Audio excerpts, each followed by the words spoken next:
Hi Sandy, and this is going to be part 2 of my romance genre recommendation.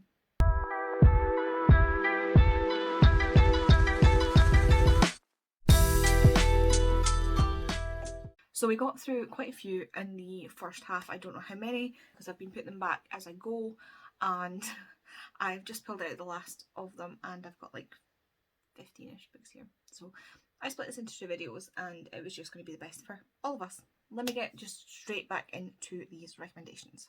So the first 2 I'm going to start with are The Flatshare and The Switch by Beth O'Leary. These 2 are 2 out of 4 of Beth's books and the 2 that I would consider to be the best romances. The Road Trip, I did not like the romance, I did not like the twist, it wasn't my favourite. And The No-Show, I don't know if I would call that a romance necessarily. You know if you read it. So The Switch. The Switch is about our 2 main characters, Eileen and Lena, who are grandmother and granddaughter. Lena goes to her grandmother's, her grandmother lives in a small village, away from the crazy London life to have a break because she is about to snap. And she decides it's a great idea if they switch. So her grandmother, Eileen, goes to live in London in her London flat and Lena stays in her grandmother's cottage. And it's just kind of both of them finding love and finding solace in themselves and getting to know themselves a bit more than they thought they maybe really did. I just love this. This was a fantastic book. You've got Eileen as an older protagonist and you've got Lena who is starting to realise that the sort of hustle and bustle culture isn't all that it's cracked up to be. This is... I don't really know how much to say about the romances because a lot of it is done very slyly. So Lena meets this local who she starts to kind of fall for without realising, and you've got Eileen who just wants to have fun and maybe love is a little bit closer to home than she realised. And I just love it. I love these 2. I love their stories. I love the connection that they have, and Eileen as a character, as an older character, the way she can bring the community back to a London block of flats, like I cannot recommend this enough. Again, it's more of a sweet style romance where it's just a good time and it's relaxing and it'll get you through a hard time. The Flatshare is about a main character, Tiffy, who ends up in a flat share with Leon. Now, I didn't know how this book was going to work. Again, trust the process. Trust the process. So basically, Tiffy's ex-boyfriend kicks her out and then she moves into this flat share with Leon. So what happens is Leon has the flat during the day and Tiffy has it at night. So they have like a split thing. They never cross over, they never see each other, they never meet each other. It's even Leon's girlfriend that sort of introduces Tiffy to the flat. They start communicating through post-it notes and you see both of their points of view. So you get to know them better as well, and they start to sort of become friends through these post-it notes. And Leon's girlfriend is the worst. She is gone very quickly. She shouldn't have even been there in the first place in my opinion, but let's face it, plot point. They then eventually start to fall in love along with this sort of sub-story of Leon's brother who is in jail and is in fact innocent, and Tiffy trying to help him.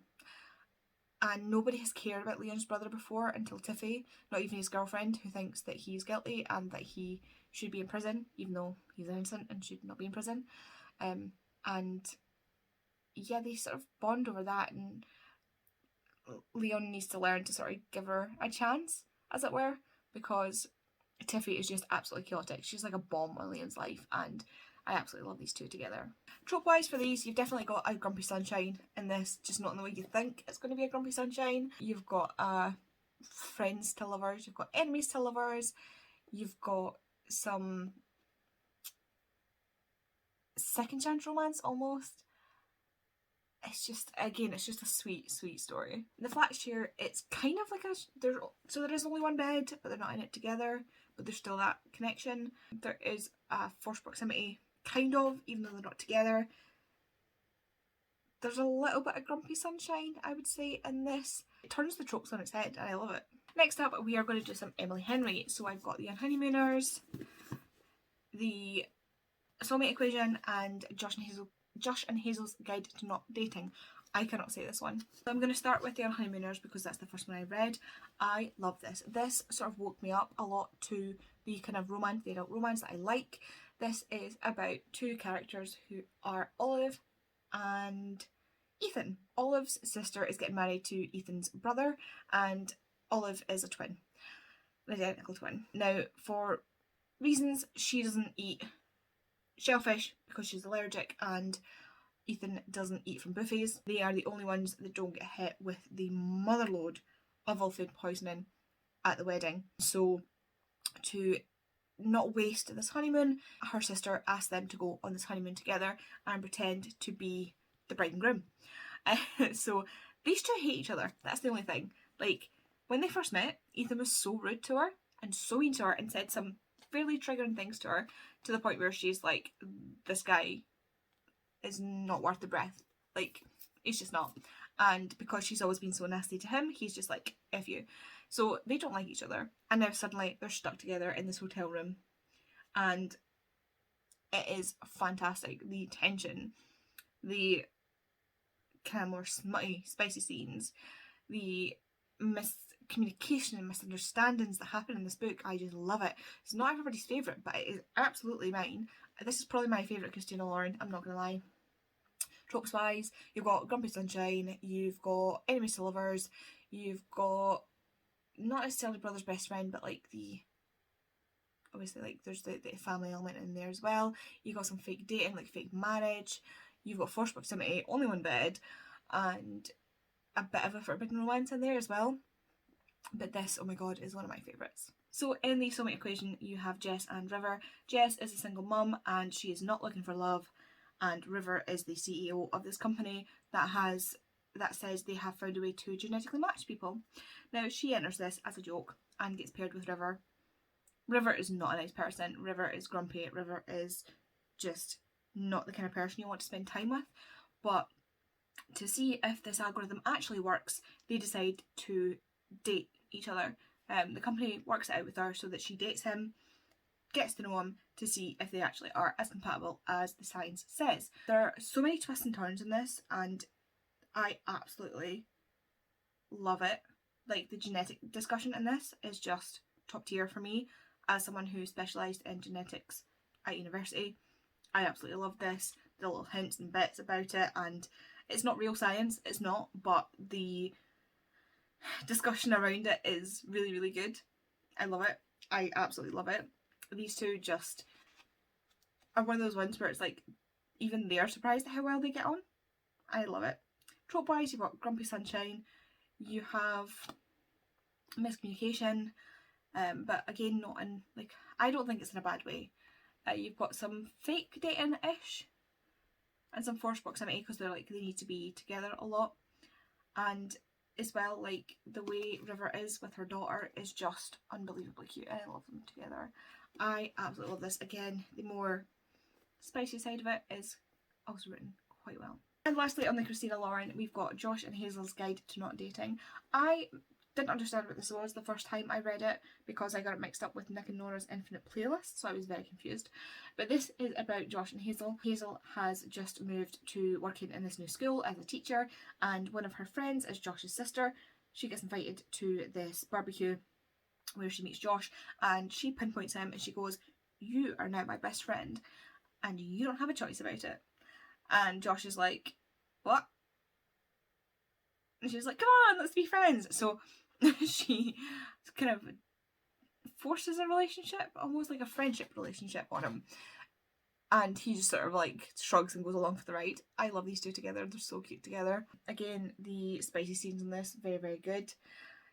Josh has a lot of trauma regarding relationships. He's had really bad relationships in the past, and he is not really wanting to get into a relationship, but finds himself, the more he gets to know Hazel, the more he realises that he just hasn't met the right person, and Hazel is sort of hiding in that cloud of, no, he's my friend, he's like, you know, I'm not interested in him because he's my friend, whereas in the background she really is falling for him. This is just, again, a very sweet romance with a good bit of spice sprinkled in there, and the way this friendship develops is so like, it's so lifelike and so real. It's really funny. It's funny because sorry, Tori, but Hazel reminds me a lot of my friend Tori, because Tori, again, is one of those people that is like, you and I are going to be friends. We're going to be friends, and she gets her way. But it's all worth it in the end, so it's fine.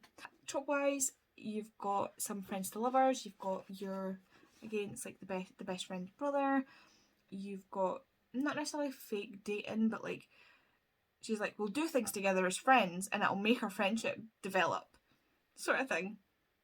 And then there's some forced proximity, kind of, in there, only one bed type thing. Love it. Next up, for anybody who's been living under a romance rock the past couple of years, let me introduce you to the Brown Sisters.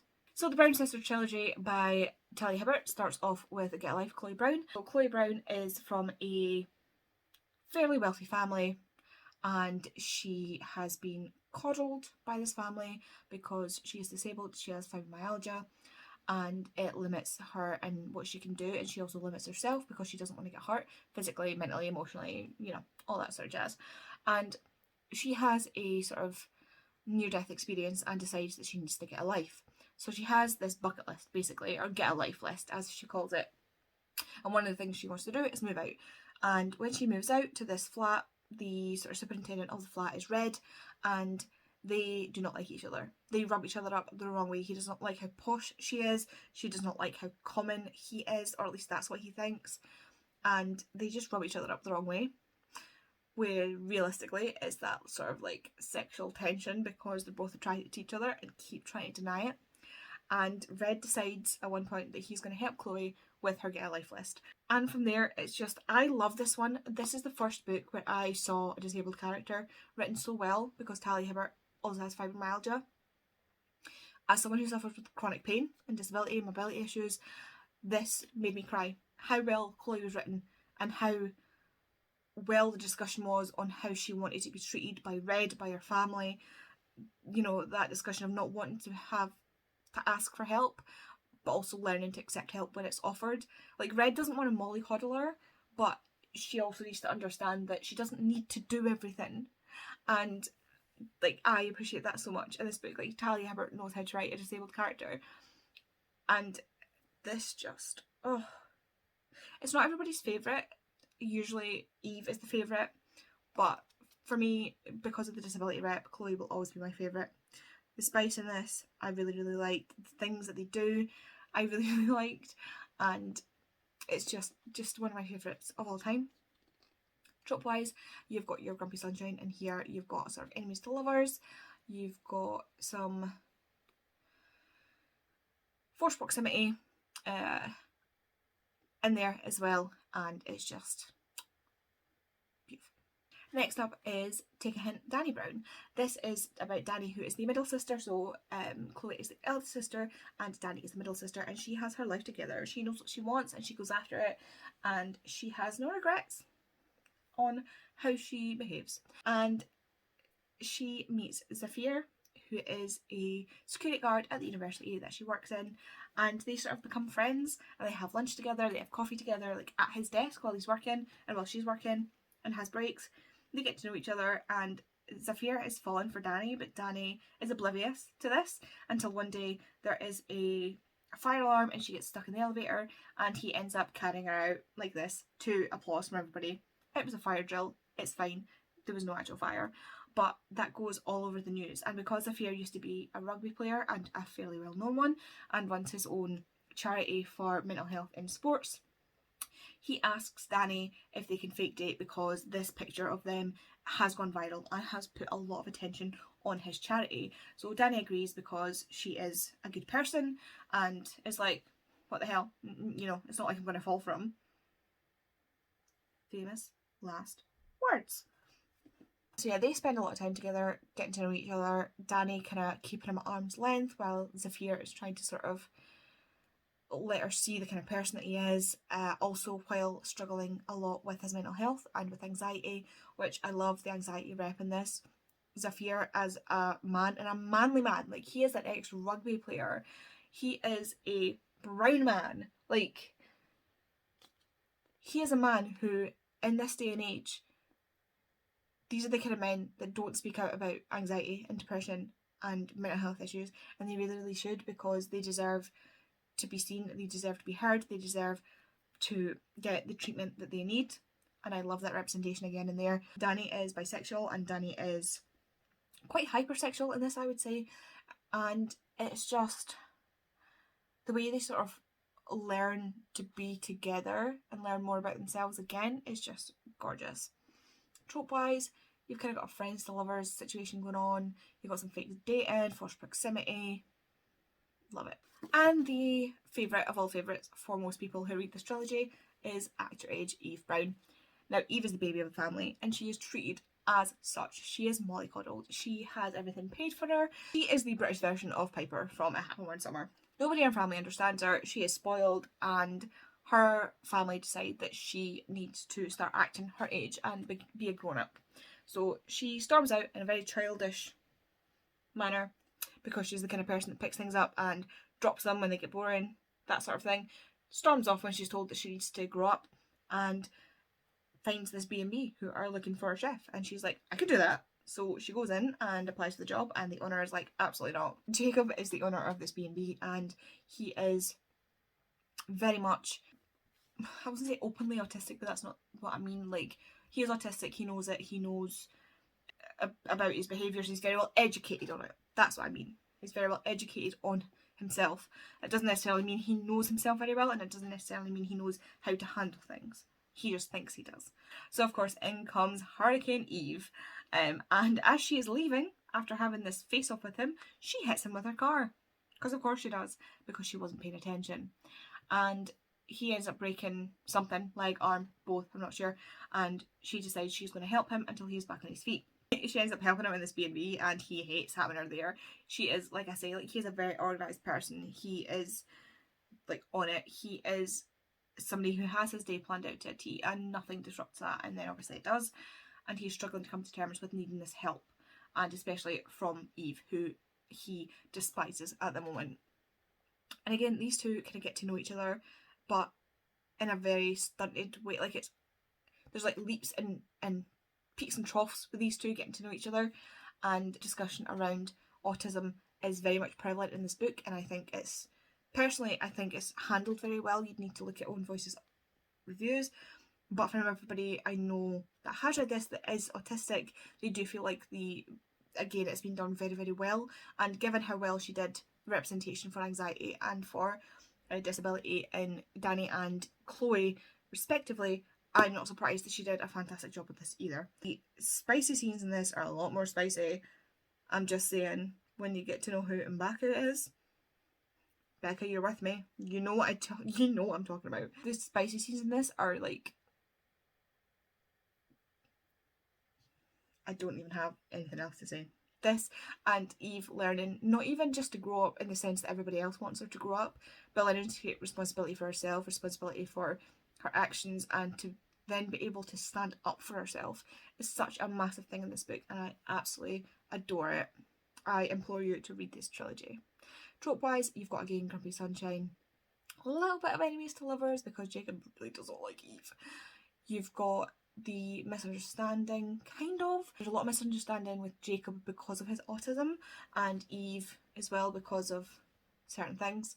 There's most definitely forced proximity because she stays in this B&B with Jacob. And yeah, I say this about all of them, but I really, really enjoyed it. So the next three we're going to do are all going to be Emily Henry books. I love Emily Henry. Like, you can take her books from my cold dead hands. The first one she wrote is Beach Read, of course. This is about two writers who end up in not joining, but like cottages next to each other by this beach, by this lake, and they know each other and they do not like each other. And they're snipping at each other, and they decide to switch genres. January challenges Gus to write romance, and Gus challenges January to write the next great American novel. This book has so much more layers to it. So January is there because her dad has recently died and the beach house belonged to him, but she also has found out that the beach house there is where he was having his affair. So she's got to sort of untangle all that while also clearing out the house and coming to terms with his death, and also dealing with writer's block. Gus himself is dealing with a lot on his mind and also trying to research cults, which this does get into a little bit, into the research that he's doing on cults, and he takes January along for the ride. These two, I love these two characters. You can tell, I feel like you can tell this is the first book when you read the other books, but I still think it's fantastically done. The way these characters interact with each other and the way they get to know each other, the way they work around each other's lives is just fantastic. Trope-wise, again, you've got kind of Grumpy Sunshine, Rivals to Lovers. I really like the Grumpy Sunshine trope, as you can probably tell from my recommendations. You've got some forced proximity because they're right next to each other, and some miscommunication there. The next one is You and Me on Vacation, or The People We Meet on Vacation for any Americans. This is about Poppy and Alex, who are best friends, and they go on holidays together every single year. And 2 years ago something went horribly wrong and they have not spoken since, and Poppy gets this chance to go on another vacation with her work and contacts Alex to come along, and he does, and it's about them kind of unravelling what happened. And you go year by year, so it goes 12 summers ago, 11 summers ago, 10 summers ago, like it counts down, and you get to see the development of their friendship and their relationship through that, while they're also trying to untangle the awkward situation they're in now. I love this. This was the first Friends to Lovers that I really, really enjoyed, and it just, the depth of the relationship of these characters is so well written that the step then to becoming partners, relationship, lovers is so believable. For me, anyway. Some people might disagree, but I thoroughly enjoyed it. I don't remember too much about it. It does jump a lot to like this summer and then like so many years ago, this summer and so many years ago. There's a lot that they're not talking about that you find out gradually through this, so it's kind of like you're unraveling this at the same time as you're reading it. So for, again, kind of like a slow burn, this is for you. Trope wise, you've got your Friends to Lovers trope, you've got misunderstanding trope, you've got forced proximity, and somewhat only one bed. Definitely big on the Friends to Lovers. The next and my favourite, and one of my favourite romance novels of all time, is Book Lovers. This is about our main character Nora, and she is cutthroat. She is all about her career. She is in the prologue. I knew this was going to be a 5-star. Nora is the character in the books. She is the girlfriend. So when your guy goes away to take over, say, a bookshop for this big company that him and his girlfriend work at, and it's in this small town, and then he learns to love the small town and learns to love the owner's daughter, breaks up with his cold-hearted girlfriend to live in this beautiful romantic village by the sea and run this bookshop with his family. Nora's the girlfriend. She is the one that gets left behind. She is the one that everybody thinks is heartless. But that's not true. Nora just has her priorities straight. And this is a book about Nora. She ends up going on this holiday with her sister to this little town. Her sister wants her to have like the small town romance thing, where she runs into Charlie.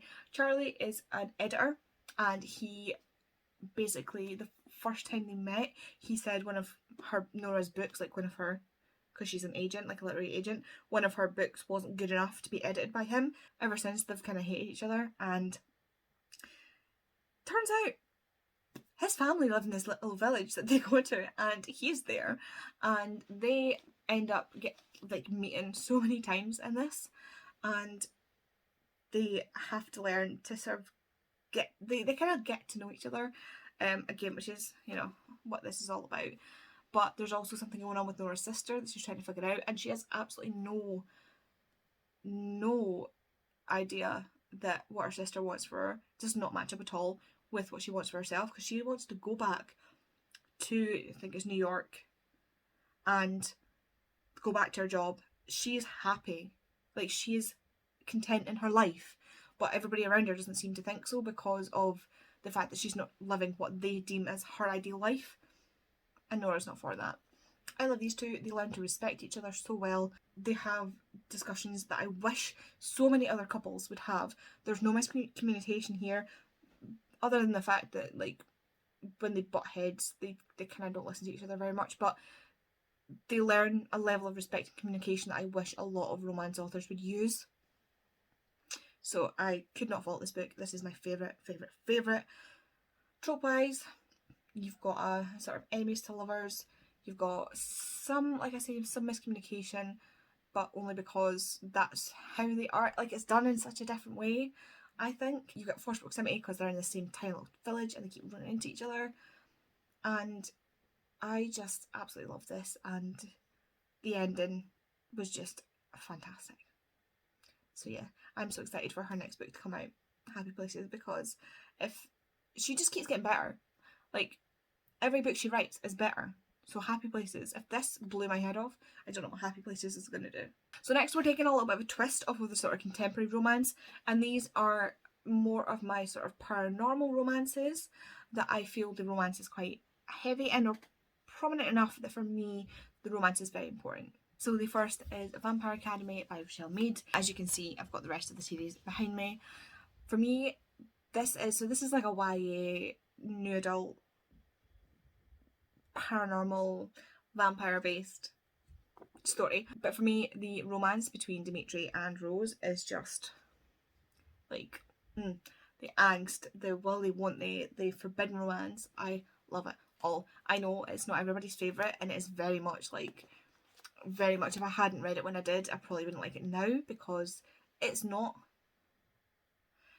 necessarily like, I don't know, I feel like I need to defend this, but I absolutely adore this. Rose and Dimitri can do no wrong in my book. Like, I will be batting for them until the day I die, because the kind of relationship they have, I just like there's a book, The Court of the Vampire Queen, I think it's called, and the dedication is like for everybody, for the girls that liked Dimitri, Spike and Damon. This book's for you, and Dimitri is from this. I love Dimitri. He is one of those looks like he could kill you, is a sinner and all, but could also kill you. Dimitri is just top tier for me, for as a real person, absolutely not. As a romance character, I love him. I love the tension between Rose and Dimitri. I love for romance, I really, really like the build up, and this is a series of build up. This is a series of them getting to know each other, of build up, of the tension, of the getting really, really close and then stopping.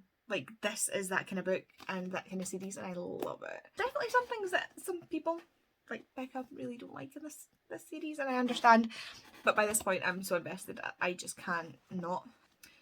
Again, this is like a Grumpy Sunshine. This is a sort of forbidden romance because Dimitri is teaching Rose. He does one-on-one classes with her for combat classes. He is there to protect her friend as a bodyguard, and because there's not enough staff, they're like, can you just help us? And he's like, yeah, sure. But in the one-to-one combat classes, they got all hot and sweaty and tense together. I love it. To me, this is also, I would put this in the fated mates category, because it really does feel like a soulmate type thing. There's nobody else for the other for me, and I just love their relationship. It's not real life wouldn't work as a book. As someone who read it as a teenager, give me it. On the same vein of your YA sort of paranormal romances, we have Beautiful Creatures. This is a 4-part series. There's Beautiful Creatures, Beautiful Darkness, Beautiful Chaos, Beautiful Redemption. I do have them all, I'm just not pulling them all off the shelves because they're all this size and I can't hold that many books at once. This again is about a sort of fated mates, soulmates kind of thing, which I loved as a teenager. I love the idea of fated mates. I love the idea that there's somebody out there for you and everything will be perfect. I like my romances to wrap up and be there's no question of there being a rough patch down the road, and that's why I love things like Beautiful Creatures. So you've got Ethan, who's our main character, and Lena, who is the new girl in school, and she is strange and she is unusual, and it turns out it is because she is a magic creature. I can't remember what they're called, but there are the males and females of this race. The males can choose whether they go for light or dark, and the females are taken on their 16th birthday or their 17th birthday. Their fate will be decided, but there's also, in the mix of this, there is a soulmate type connection with Ethan and Lena, and it sort of twists and turns in that way. Again, it is a small town in the south. I just loved this when I read it. I could not get enough of this, and the way these characters interact together, I just love it. There's a curse, and like it's just I loved it. I loved it so much. The ending of this just like hit me like a ton of rocks, like ton of bricks, like just loved it. My teenage self was screaming when I read this, and if you still like that sort of 2010s, 2000s YA teen angsty, like embarrassing teen angsty romance, this is for you. Last one on the teen romance type things, and that is the Night World books. There are 9 of these. There should be 10, but there's been a problem with the 10th one for, I think, longer than I've been alive. I'm not even kidding. I'm pretty sure this one was written in the 90s. 1997 this was published. First published in the USA in 1996. So there's been a problem with the 10th book for that long. Night World. This is 9 different novels.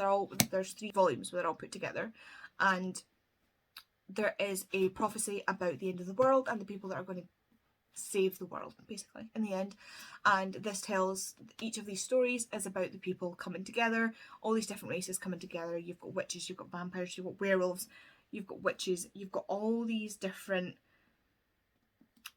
creatures in the night world that are not meant to mix, and they're not meant to fall in love.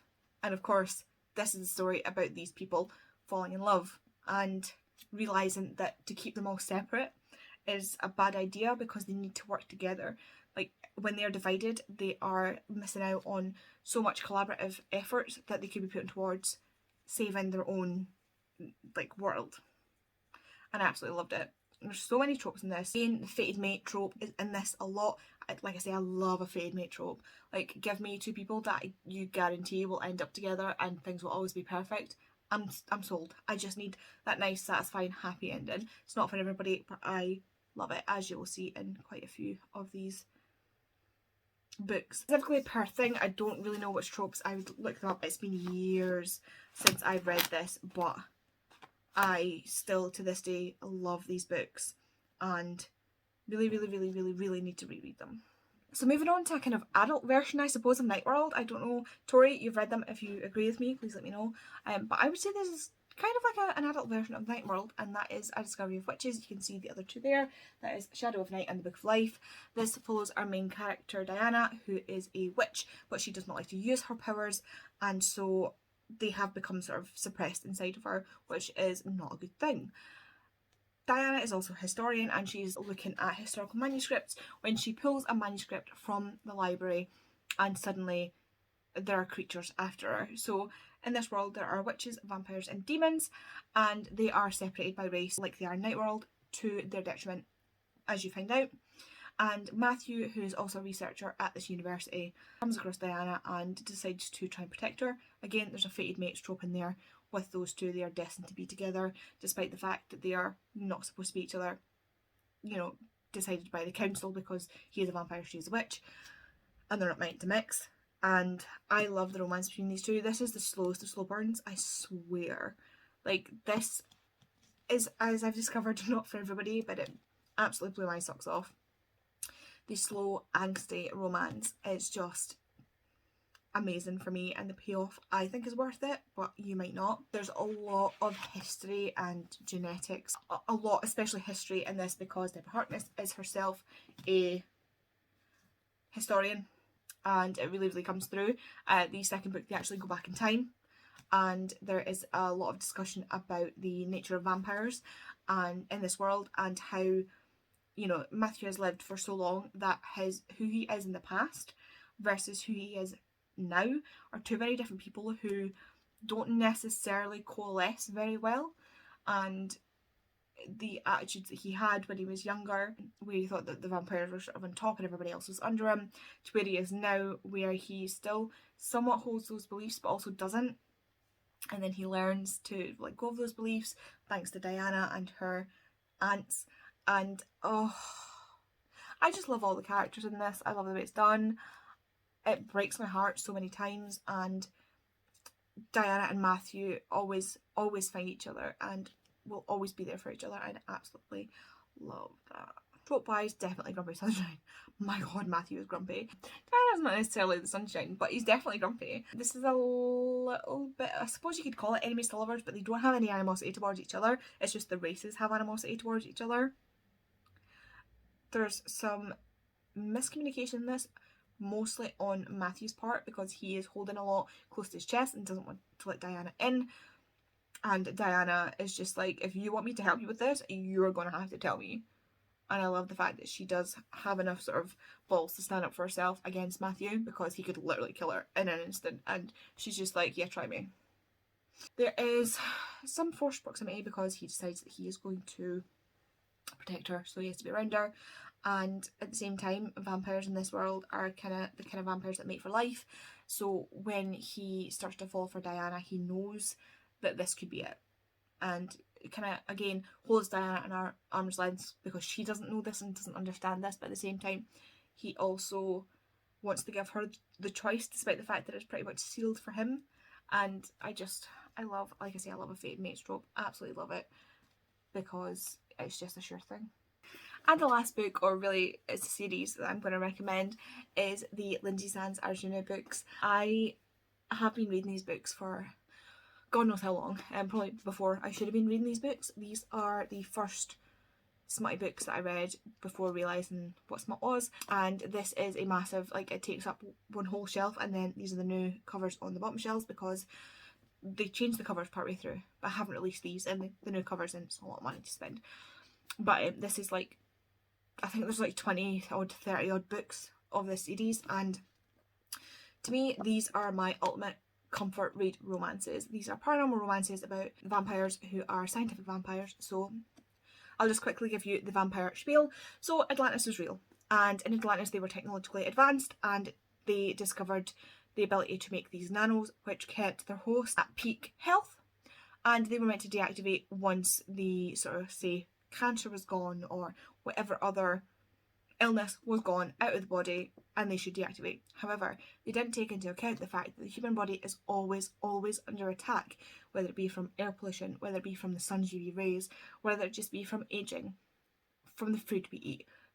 So these nanos never deactivated and kept their hosts at their peak, sort of between the ages of like 25 and 30 physically looking, or 25 and 35 physically looking, peak health, peak everything, and they worked through that person's blood. So they fed on the blood, like the nanos were fueled by the blood, they replicated in the blood, and they are very, very good at, like, if you put a needle and try to draw them out, they will get away from the needle. So these people were created who were effectively vampires, but because Atlantis is so advanced, they just gave them blood transfusions every day and they were fine. They just continued to live and live and live. But then Atlantis fell. There was a combination of an earthquake and a volcano, and Atlantis sank into the sea, never to be seen again. The only survivors of this, as you can imagine, were these immortals, which is what they like to be called. But when they climbed over the mountains into the world, they then very quickly realised that this world was not as advanced as Atlantis, and they had no blood banks, they had no scientists, they had no way of staying alive. So the nanos forced an evolution. It forced them to become what we now know as vampires. So they grew the teeth, the retractable teeth. They gained their night vision because the sun damages more, so the more blood you need, the more you need to hunt, which is dangerous. So they only went out at night. So then they got better eyesight. They became quicker.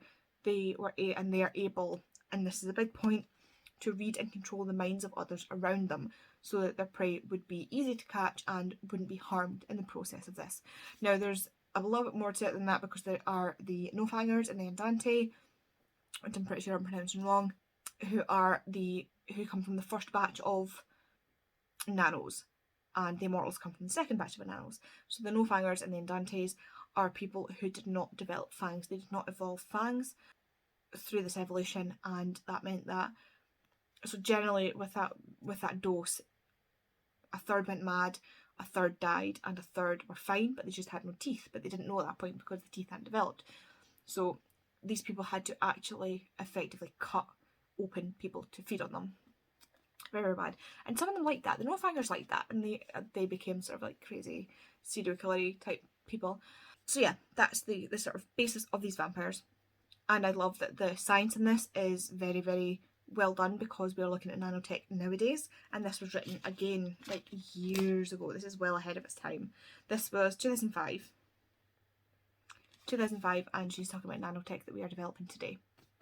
Not quite this nanotech, but you know what I mean. So These books are all pretty much the same book, different characters, different situations. You know I like something that I know how it's going to go, so this is why it's one of my favourites. But if you can just sort of sit back and relax and enjoy, these are the kind of books for you. Now, it starts off with the Argenu family, Argenu being the Latin word for, or argent, sorry, being the Latin word for silver, because this family has silver eyes because of the nanos, the metal flecks from the nanos. So they are the Argenu family, which is the French version, and they live in Canada. And there are 5 siblings, and each book follows each sibling. So you've got Luciana in this, and then you get Bastien, Lucerne, and there's most definitely another one, but I can't remember his name. And it follows them finding a life mate. Now, amongst all the evolutionary sort of things that happened, and especially, as I was saying, very important, the fact that they can read and control minds, there is one person, generally, whose mind they cannot read nor control. Now, they can't do that if you're, like, clinically insane because of issues with the brain, blah, blah, blah. But if you're not insane, if there's not a problem, there's one person whose mind they cannot read or control, and that person is their life mate. Now, because they can read and control mind, they can also read and control the minds of each other, which is not a very comfortable situation to be in. You're constantly having to guard yourself, guard your mind, guard your thoughts from everybody around you, especially those older than you, because the older you are, the more powerful, the more practice, they're able to read the younger ones, but the younger ones can't read them. So the life mate is the one person you cannot read or control, and the nanos, basically, we're getting into it now, like in like 30 odd books in, where the nanos somehow are able to pick your life mate, as they sort of decide on who's the perfect person for you.